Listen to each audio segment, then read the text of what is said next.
The year was 1924, and Paul Whiteman, who some of you may be familiar with, he was a big band leader back in the 1920s and 30s, decided to give a concert in New York City in Aeolian Hall on 42nd Street, which is still there. The place is still there. They don't give concerts there anymore.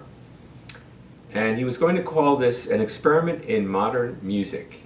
He wanted to bring jazz into the concert hall.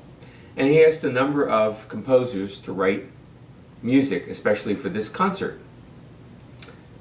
In January of 1924, he gave an interview with the New York Times talking about this concert and how he had asked various composers to write music for it, including George Gershwin. Well, the thing was that he neglected to tell George Gershwin. And when Gershwin picked up the paper the next morning and saw this article, he called Paul up right away and he said, "Paul, you didn't ask me to write anything for this concert." And Paul said, "Well, you better get to work." So 3 weeks later, incredibly enough, George handed Paul Whiteman the score for Rhapsody in Blue. But he had written it for 2 pianos. He didn't have time to write all the orchestra parts, so Paul Whiteman gave the music to his orchestrator, Ferdy Grofé, who wrote the Grand Canyon Suite, and Grofé wrote the instrument parts for all the band members. The performance was on February 12th, 1924. That was the first performance of Rhapsody in Blue.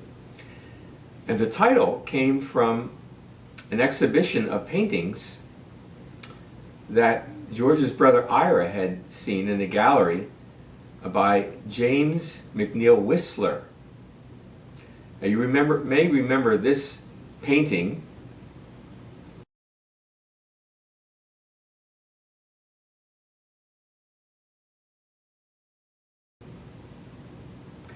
Of course, we refer to that as Whistler's Mother. The actual title is Arrangement in Gray and Black.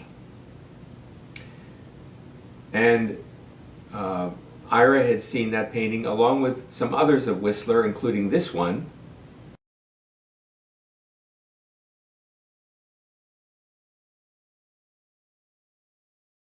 That one's titled Nocturne in Black and Gold. So Ira returned home, and after hearing the music that George was writing, he said, "Why don't you call it Rhapsody in Blue?" And of course the name stuck. Of course, I don't have my orchestra with me today, so I'm just going to play a mini version of the piano themes from Rhapsody in Blue for you, and I hope you enjoy it.